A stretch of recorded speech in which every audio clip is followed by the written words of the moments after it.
Hello and welcome to another of the 2024 Google Reference Program webinars. Hopefully you would have seen from previous webinars, but just as a little reminder, we've got a really exciting awards nomination process ongoing at the moment. The UK and Ireland's Google Reference School and College Awards 2024.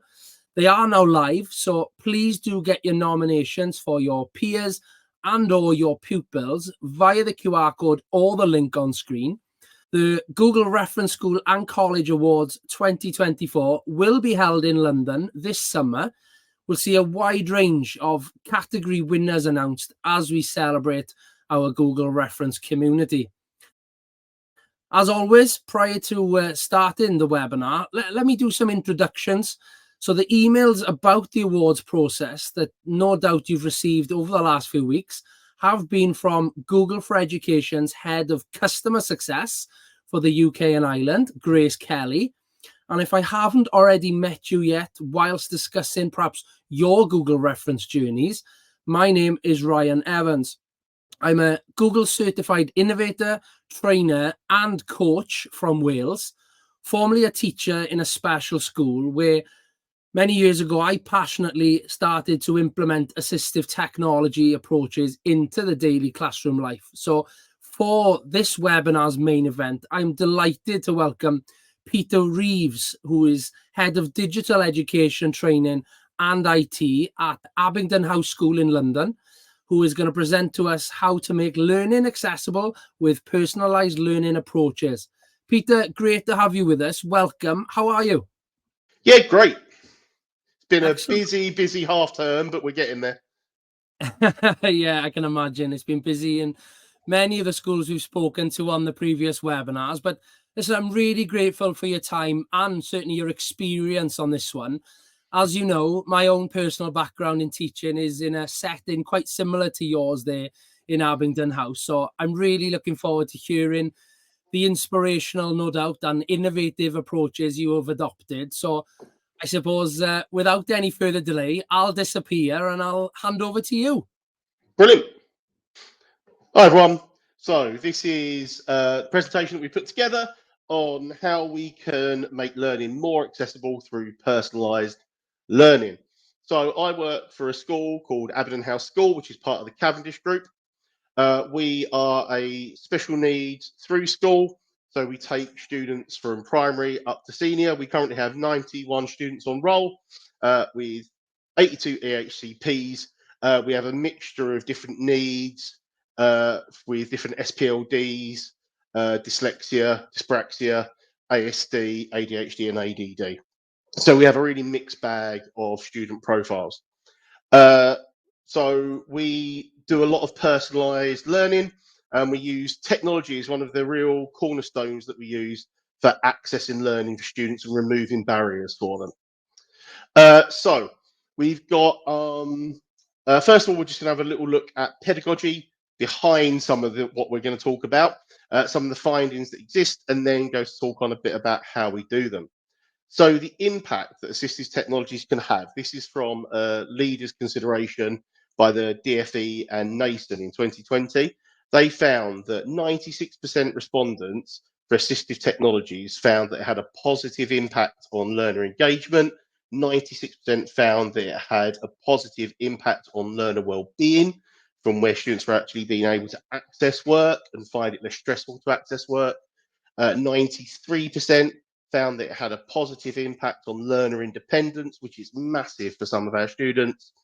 89% found that it had a positive impact on learning and attainment. 89% found that it had a positive impact on student behaviour. Again, student behaviour is not something you might think about when you're thinking about assistive technologies and personalised learning, but it's allowing students to actually access the work. So it's reducing all those other behaviours that build on that. Interestingly, 59% of these respondents said that it had a positive impact on teacher time in lessons. And this was highlighted later as actually training and access to these being a stumbling block for some people. So it's really important that you're thinking about how you're training and developing this across your schools. This is a little outpack from little abstract from our ISI report in 2021, and I've just got a couple of key sentences highlighted here about the use of technology within the school. So for many of them, the students, this technology enables effective engagement in reading, writing, and numeracy, which would not be readily available otherwise given their learning difficulties. And the school has a clear commitment to facilitate pupils' progress in regards and is thereby helping pupils to achieve more. Okay, so this is really highlighting here that students would not be able to achieve as well without these technologies, without the technology in place that they are doing with it in place. So that's a real key finding for me there. So I'd like you to take part in a small experiment before we get started. When we talk about uh, these sort of accessibility features and personalized learning, we just sort of think, well, it's not for everyone. Not everyone needs it. What's the point? I can't take credit for this. This was done by the head of SEM for Scotland at the time at a summit that I went to. But if you'd like to take part at this home, it'd be great just to uh, remove your glasses if you're wearing them and then read the following slides. So here we just have an extract from review. So most people should be able to read that. Then we start getting smaller. Now, I'm going to move on to the next slide. Now, if you can't read that, I just want you to think there are people out there that can read it. So you are the person that has the problem there. You have the issue. And what you need to do is try harder to read that paragraph because others can.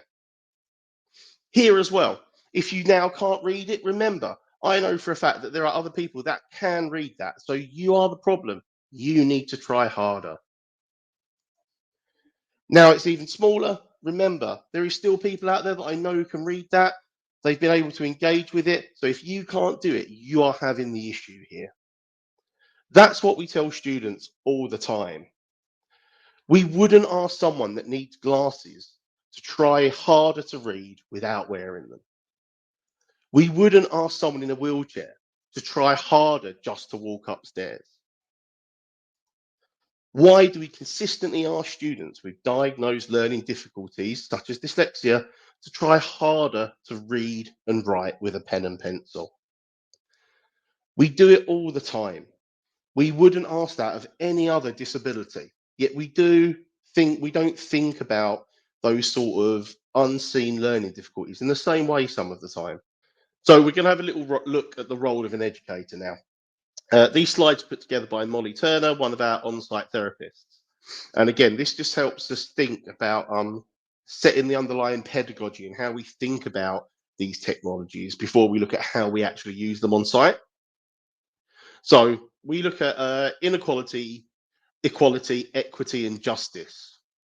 So inequality, the idea of having unequal access to opportunities. Here, people can't access what they need necessarily. If we have a think about equality, which is a term often bandied around, this is giving everyone the same tool, but without necessarily thinking about what tools they need to achieve their tasks. So evenly distributed tools and assistance don't necessarily mean the right tools and the right assistance. We could think about equity, so the custom tools that identify and address inequality. Here, the larger ladder for one, helping them to access where the other person just needs the shorter ladder. And lastly, we can think about justice, fixed in the system to offer equal access to both tools and opportunities. And this is really where we want to get to. This idea that everyone needs slightly different tools, but everyone should have that open access to level the playing field and really fix the system. Now, those are really large reaching ideas and concepts, but they're things that really underpin the thinking of how we are supporting learners, that not everyone needs the same thing, but everyone should have access to these tools if they need them and if it will make their learning journey better.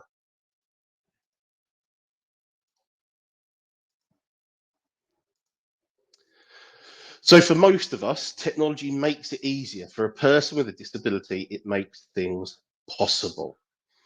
Again, this is another key idea to our thinking, that for everyone can benefit, but for some people, it really makes a difference to being able to just interact and do things.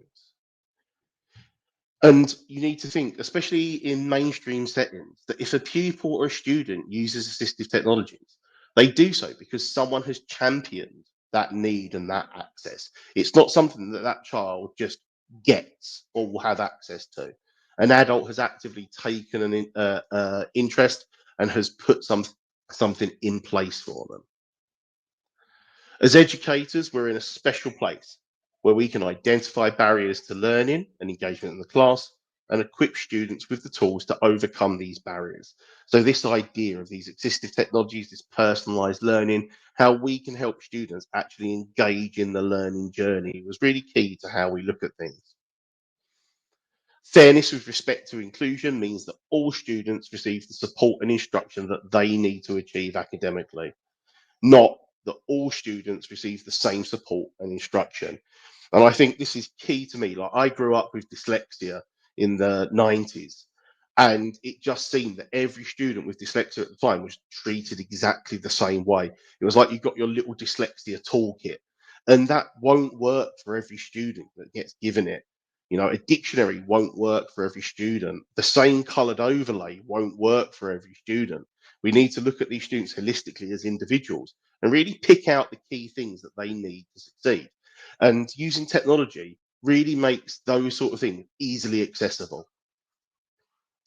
An important point here to note is that I often see these statements are not meant to be exclusionary, although they're sometimes taken that way. The idea of saying that certain people need certain things doesn't mean the idea that other people shouldn't have access to them because they don't need them. Here we're looking at how we can really personalize and tweak that, and saying that all students should have access to the things that they need to learn. Here we have a student called Mason, who you'll hear from in a bit, and using voice typing, he said, has meant he can actually do the work and get his words out. And Mason's going to give us a demonstration a little bit later. So what do we mean by personalized learning? So we've talked about some of the pedagogy, some of the ideas behind it. So let's look at what we mean by this. So handwriting, typing, and voice typing are really the key to how we interact with this personalization. And then using things like Google Classroom allows us to build a structure around that. So there's actually very little research into this area at the moment, and most is targeted towards neurotypical individuals, especially when we think about statistics on voice typing. They normally refer to neurotypical individuals using that voice typing program. So we had a little think about Google accessibility features and how we deploy them across the school. So there are two things that we looked at here: Google's inbuilt accessibility and how that allows students to engage. And then we looked at a program called Read Write to add some extra tools on top. So Google's accessibility features, they have a wide, all Chromebooks, so people are always astonished when I tell them this, that all Chromebooks have a really wide range of built-in accessibility features, including dictation, so voice typing, select to speak, where you drag a box and it reads what's within it, Chrome Vox, which reads everything on the screen, high contrast mode, full screen magnifiers, dot magnifiers, automatic clicking, and even highlighting and large mouse cursors is a little feature that some students, especially with dyspraxia, really find useful because it helps highlight where that cursor is on the screen. So select to speak is something that we use a lot here, and we're going to look at how we deployed this later. But it really was the start of our journey in accessibility and personalized learning, is the idea that we can have text read to a student really simply by using Google's inbuilt features. So this enables us to drag a little box across the screen and it will read everything that's inside that little box. There are loads of editable features on this, so you can change the accent, you can change the rate, the pitch, and the volume of the reading, and you can change how fast that goes, all within the accessibility features options menu. The other key tool that we started with was dictation, the idea of voice typing, that we can click on any window, on any document, and you can start typing with your voice. And this really freed learners up to use it. And this was our starting point, was just opening this up and letting students use these tools freely whenever they wanted to. Next, we had a little look at Read Write. So we wanted to take things a little bit further. So the inbuilt tools were great, but Read Write offered a more comprehensive package. So this is something that you can try as a teacher for free. And if you want to deploy it with your students, it is paid for, but I think it works out about £3.50-ish per student per year. So it's not an expensive package. And this gives you basically an accessibility toolbar. Now, the really great thing about this is it's cross-platform. So once you set this up for a student once, they can use it on their Chromebook in school. They can use it at home if they have a PC or a Mac. You just download the app or extension, log in with your Google account, and it goes. So this really allowed us to start thinking about setting up each student to really personalize that journey. There are a number of things that are available on the Read Write toolbar, including text prediction and a dictionary, a picture dictionary, which we find really useful for student engagement, a screenshot reader, which is a tool I'm going to speak about in a second, as well as voice typing and screen reading, a web searcher, a screen mask, which is amazing for those that need colored overlays, translator, highlighters, collect text, voice comments, and vocabulary. I'm going to come to voice comments at the very end. So the screen mask is an awesome tool. This allows us to really personalize the view that a student gets on their screen. It allows us to create a colored overlay that masks anything that they do in a web browser. And this is the only program that I found that actually does that. You can completely set the color independently, and you can select to have a reading line in a different color or the same color. So loads of personalization options available there. The other thing that this gives us is a screenshot reader. Now, we talked about the little pink box earlier, Google's drag select to speak. This takes this one step further. So this, what the screenshot reader does, is it will take any text, even if it's non-editable, in an image or a screenshot, and it will allow you to have that read to you as well. So this made things like preparing worksheets and engaging in work so much quicker and so much easier, because it meant that we could adapt things on the fly, be able to take bits and documents, load it into work just with a quick crop and a paste, and then have students have it read back to themselves. And I'm going to show you an example of how we use that in a little bit. So what we've got now is Mason is going to show you how we try and embed this use of technology with our students. Here he's going to take you through how he sets up and how we take it just beyond. So one of the ways how he takes it just beyond that idea of just using a voice typer to how he embeds it in his work and how he uses the screen reader and the voice typing in conjunction to really bring out the best of his learning.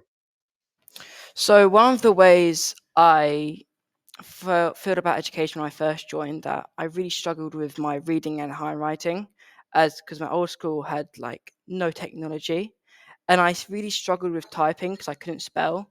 But when I was introduced to voice typing, I found it much easier, as I know what I was going to say, but I just couldn't spell it or write it. Full stop. And one of the actual kind of useful things is that I can say commas, full stop, and punctuation, and it actually puts it down for me. And if I don't notice that it didn't put it down, I can literally just go back to it and quickly edit it. One of the main things. So one of the main things was that even in test, I really struggled with reading and writing. Most of it was because the teachers wouldn't help me in reading tests because they said that I should be better at reading. Full stop. I find it really easy, as I've been using it for like my whole time here. But when I first started using it, I found it a bit difficult because I wasn't really speaking as clear as I do now. Full stop. It benefits me because I know that I do struggle with my typing, reading, and spelling. So, and I honestly do know what words I want to say, but just have no idea how to type them or spell them. This just helps me to split it down faster, and it will also help me in lessons to work at a pace as everyone else as they do typing. Full stop.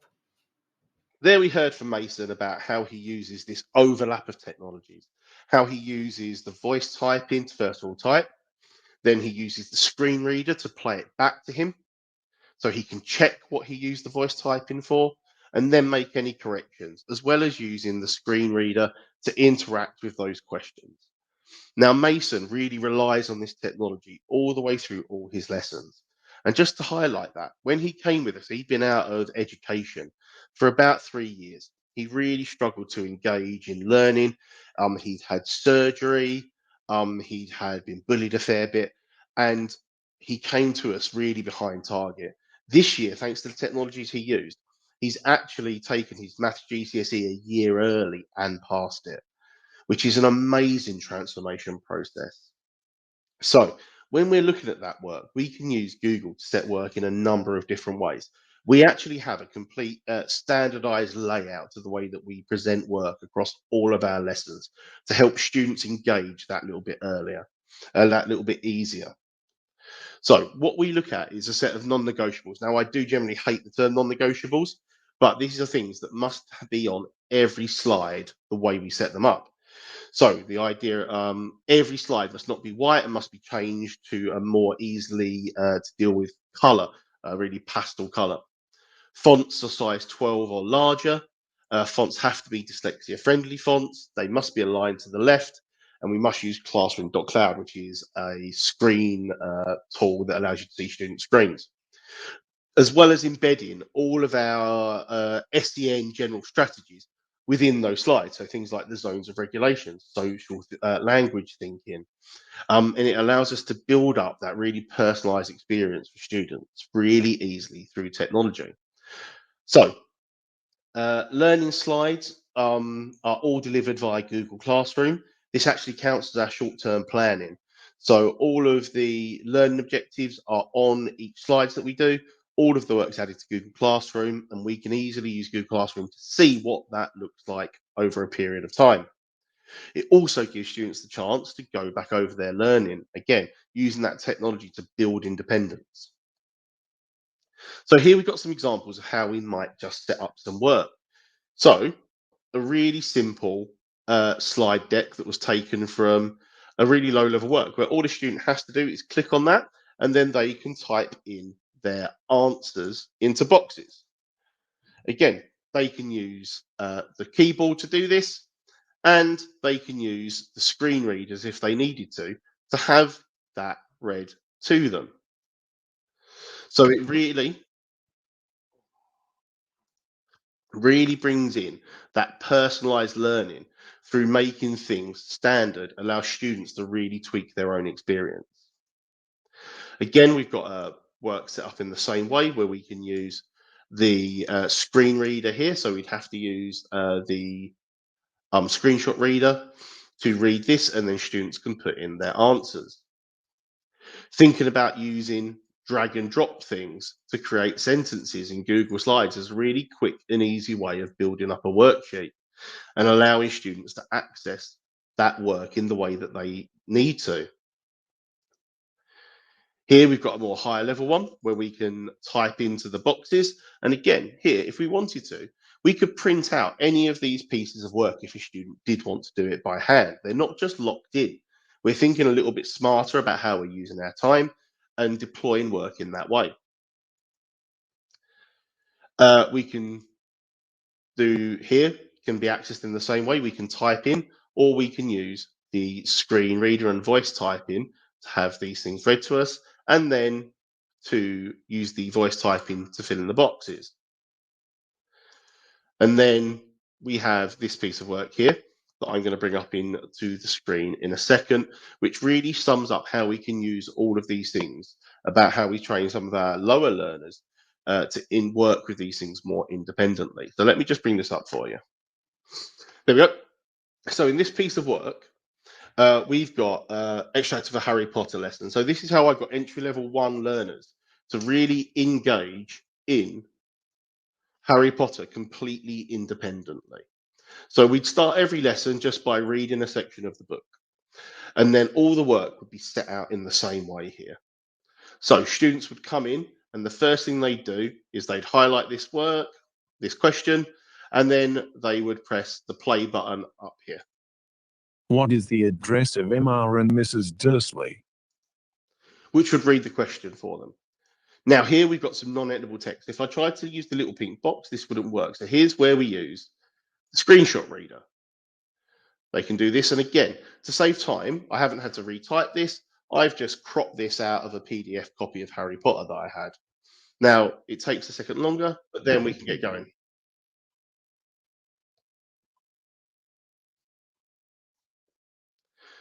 Students can then use the voice typing to type in their answer. Number 4, Privet Drive.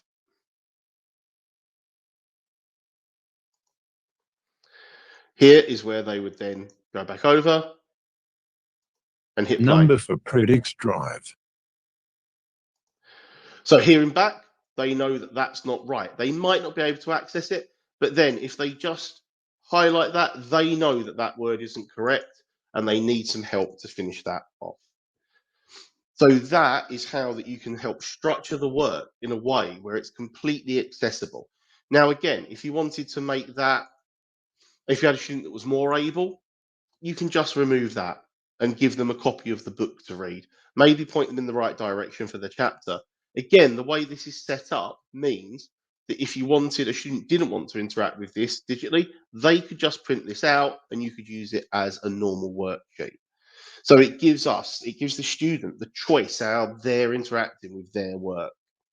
Now, most of our students choose to do it on a computer and they choose to interact with the voice typing and the screen readers because they have those options, and it really improves the quality of their work.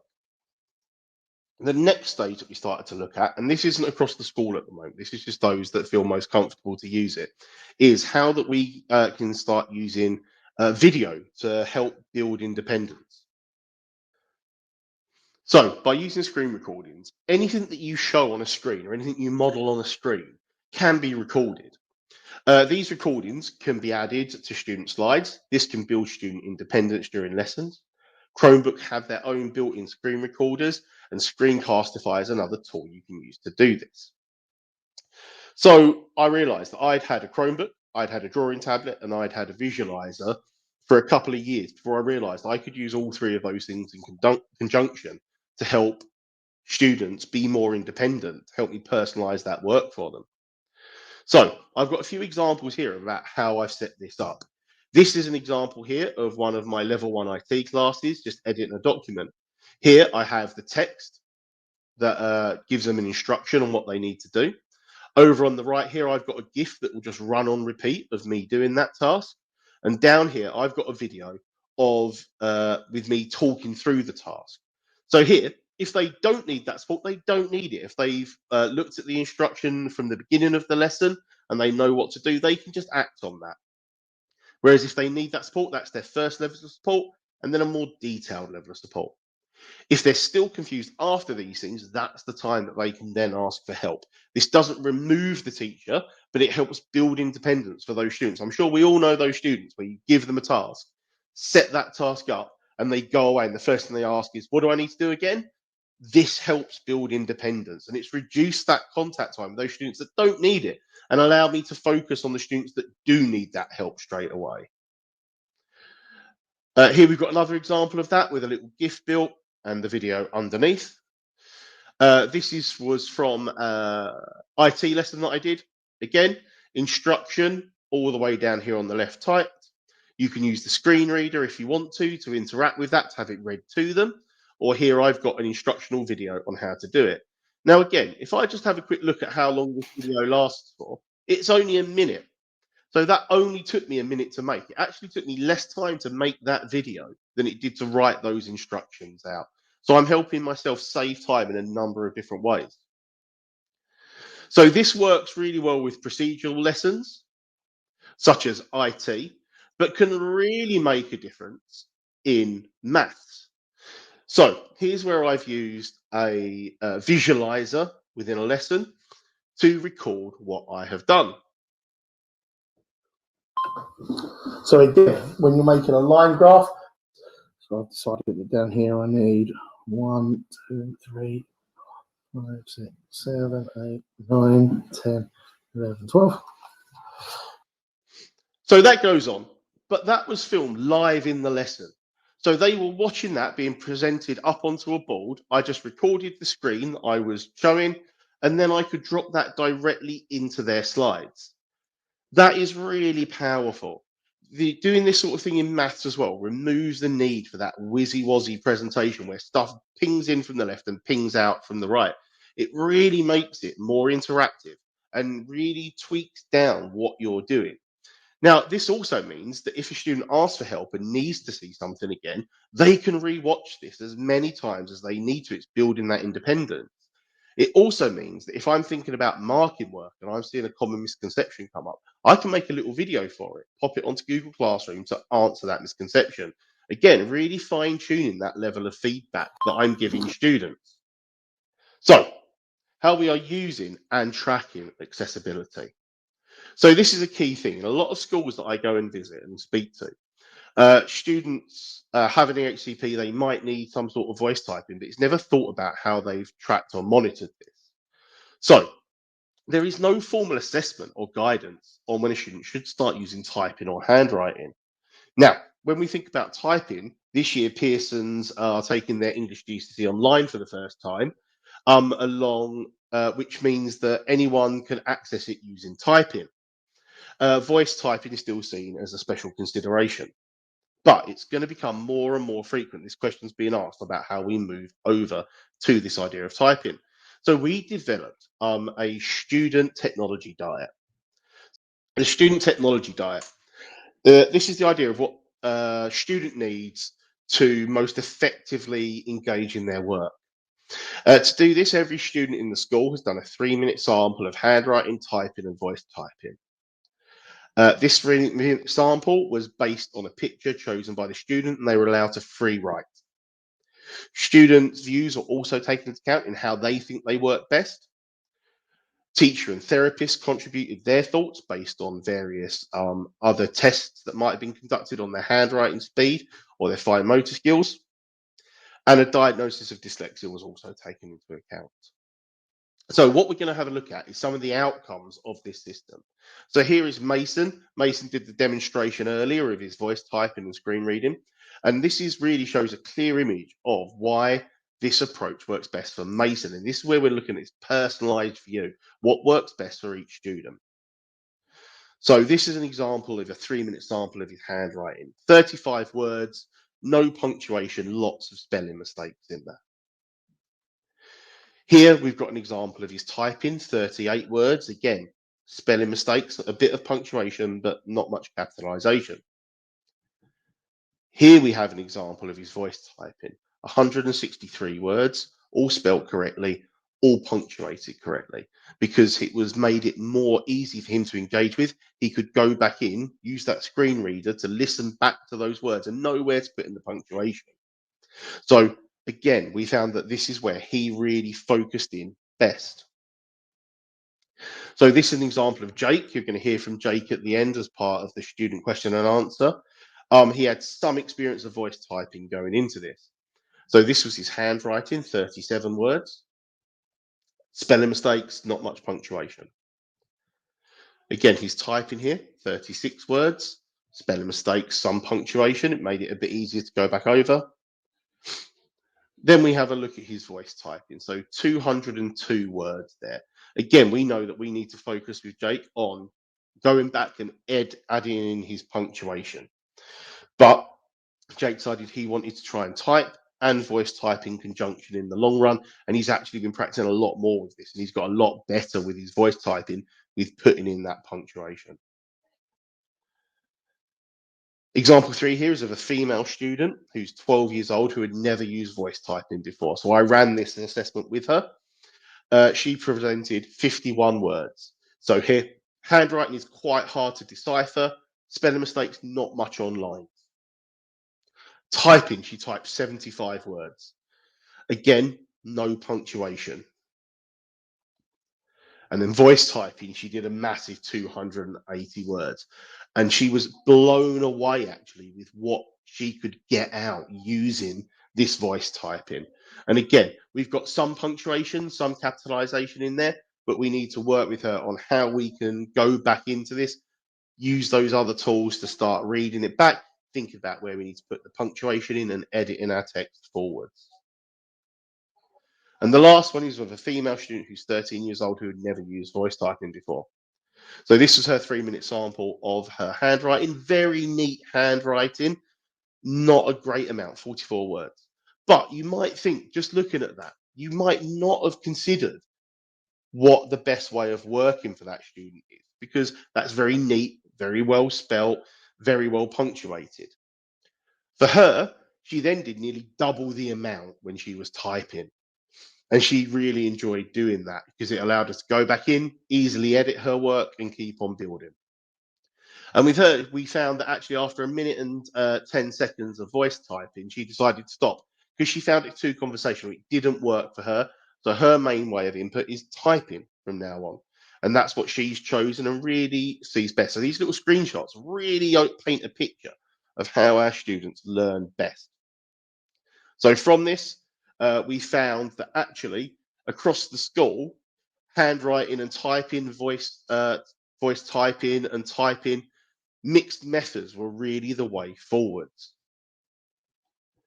Overall, in these results, out of 77 students that we did at the time, 2 students were handwriting only. 1 of those were for behaviour reasons. The other student that chose to do handwriting is perfectly capable of typing really quickly. He just preferred to use handwriting where appropriate. Actually, he spends most of his time typing and chooses to do the work that way. 7 students across the school were voice typing only, which really highlights that big approach of mixed approaches. And 68 students needed access to typing as part of a joint approach. So that really helped to paint a school-wide picture of why these things were important, but also on an individual level about what students needed the most. Now, the next stage of this is what I'm doing is compiling these results, putting them on stickers, and then labeling them onto the computers. So some drawbacks towards this might be that students are embarrassed or they see typing as cheating.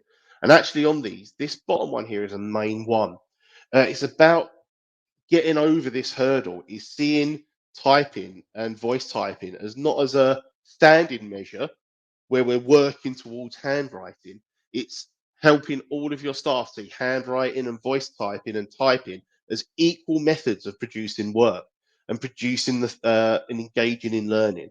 It's really important to really drive that message that these things are equal. So, personalised feedback. This again helps us really tweak the system and really delve into how students are doing. Feedback is one of those things which is always contentious across so many educators. And this is how we've chosen to interact with it at our school. So, comments for dialogic teaching, that idea of opening up a discussion with your students. Now, this will work differently for different students of different abilities, but this is what we are aiming for. So comment boxes can be added into all Google Workspace for Education products, docs, slides, sheets. Comment boxes we found are a really powerful tool for giving feedback within digital work. Using these to mark work can lead to very responsive and personalized feedback. It allows you to have a small discussion, but also evidence that discussion, because we all know that teachers need evidence all of the time. Students can reply and accept these comments or deny these comments as well. They can choose to decline them. All comments are saved within documents, which really builds up a real strong bank of resources about how students are engaging in their work. Alongside version histories, this can be used to really show impact of marking on students' work. So here we have a couple of examples of these comment boxes. Here I've given this feedback, make this so it fits on the page. I've done this, I will look into a neater website actually, then we've marked as resolved. Over this side, we've given some feedback where Mason's replied, thank you, I forgot to put that down. So here we are seeing, if you want evidence of students engaging in their marking, it is so easy to do that here, okay? We can reply to these, we can reopen them. Comments are really strong ways of working.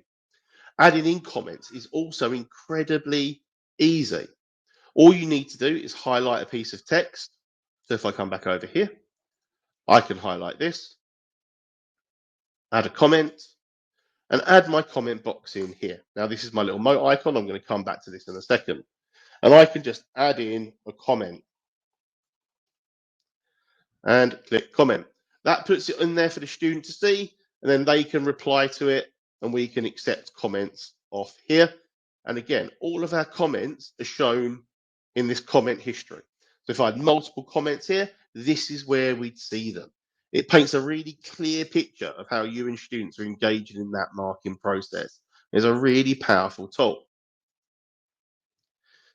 But I'm sure we all know the pain of having done lots of marking and not being engaged with. This is where we're starting to look at Mote. Mote is an incredibly powerful tool for feedback and learning. What Mote allows us to do is bring in voice comments. So, assistive products maintain or improve an individual's functioning and independence, thereby promoting their well-being. The World Health Organization 2018. And this is what we're looking to do here, is help well-being, help students engage in their learning more easily. So, Mote, it's quick and easy to set up. It just takes a few seconds to install. It is so simple to use. You can make visuals, play back intuitively, and developing and struggling learners and readers. Comments can be played back without a plugin or a download on student devices. You can provide voice comments as part of your instruction or accommodations for students. Scaffolding feedback with voice comments allows students to access content and activities in the least restrictive environment, and modify student input to increase engagement. So this will allow us to work in doc slides, classroom sheets, and more to add voice to these things. So here we've got a few examples of where we've used Mote within learning to help. So this first example here, because there are lots of different groups of people in Kenya, there are many different is where one of our teachers has had her own voice in to read this question for a student. So that's someone that might not have been able to engage with some of those accessibility features already shown. It allows us to add a layer of personalization, add teacher voice into this work. Using Mote, helping kids to articulate clear goals in their work and supporting them with their strategies and feedback to accomplish those goals makes a huge difference in their abilities to succeed, according to the Writing Strategies book 2017. So this allows us to interact with these students in a more adaptive way. Here we have an example of Mote being used in a feedback box. So I can show you how quick that is to do. Again, all I need to do is add that comment box, click on the Mote, and then I start recording a comment. It will be recorded live within this. Once I click comment, we will get the option to read it. I've got the paid version, so it will also transcribe my comment below. So this is a way we've really driven interactive marking where students don't even need to read that comment. They can pop their headphones on, they can listen to that feedback, and then reply using their own voice using Mote as well. And this has been really powerful across our low and high level students alike. Here is a quote from a student, and it is simple. I like listening to feedback as it helps me understand what I need to do. And that is a student that was struggling with written feedback. They couldn't access it. So being able to listen to that has really benefited them and really personalized their learning journey. So let's take a little look at progress over the years. So this is something me and my mum, who's a TA, talked about. And apparently there's a comedian that does a very similar setup for this. So this is a factory 150 years ago. This is a factory now. Massive change, nearly indecipherable. This is a car 150 years ago. This is a car now. Massive change. Okay, the wheels are still there, the engine's still there, but they are unrecognizable when compared to each other. This is a cinema 150 years ago. Cinema did not exist 150 years ago. This is a cinema now. This is a classroom 150 years ago. This is a classroom now.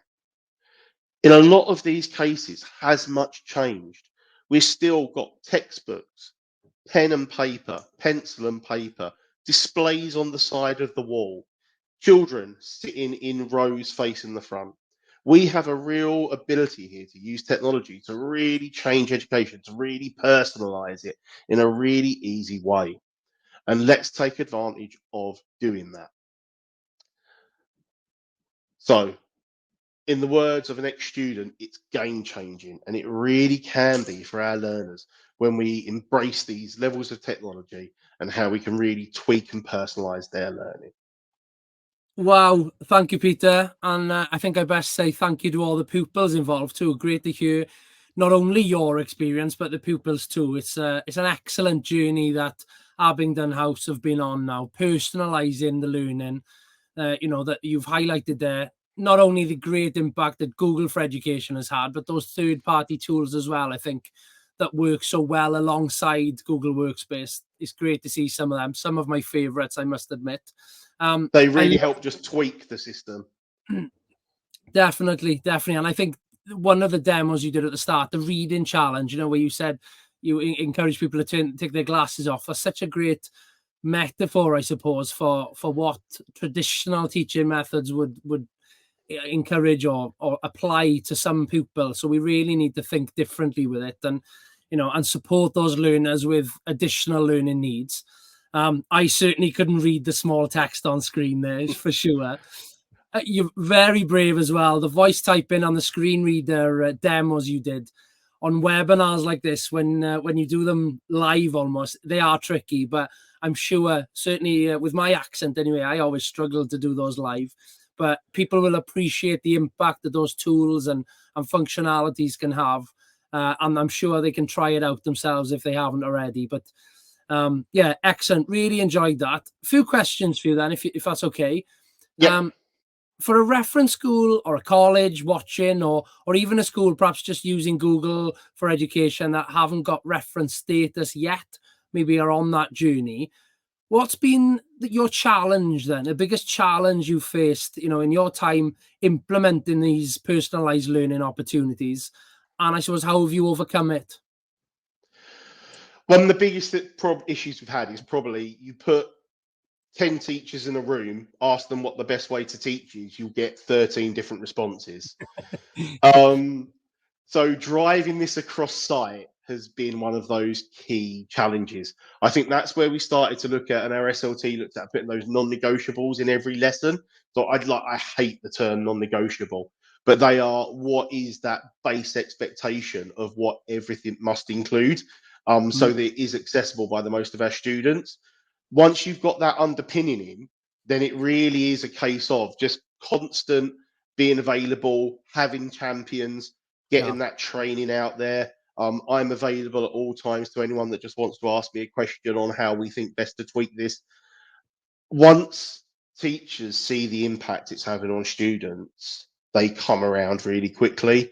And I think even our most staunch teachers probably only lasted a year or so of fight back until they saw the impact it was having on the students, embraced it. And now I know for a fact those teachers have turned around to me and been like, I don't know why I bothered fighting it. It's just so much easier once you get on board with it. And it is just, a lot of it is just gradually changing perceptions, changing the way that people view pedagogy. Love it. What's straight into the next question then. What's next for Abingdon House? Have you got your eyes on emerging technologies, or What's next? So it would not be an IT demonstration without mentioning the lovely letters AI, let's face it. I thought so. So looking at how we can use AI to tweak that learning even more and even more easily. At the moment, we're not looking how students are going to use AI. We're looking about how teachers are using AI to reduce their workload, make resources more easily, and really use AI to free up that bit of time to allow teachers to really focus on the things like using personalized feedback, tweaking those resources even more, and really put into practice the best way to interact with students and free them up the time for that. Nice. And that's a sensible approach, I think, to implementing AI. You mentioned you've had guests from across the UK and Ireland attend the school earlier during this academic year for a reference school event. If a school is watching this and perhaps wants to pick your brains or find out more about something, specifically Google focused, would you and the school be open to communicating and forging those relationships? Yeah, we're really open to working with other schools. I try my hardest on X and Twitter, but I'm not that good at it. Your best bet is to email me.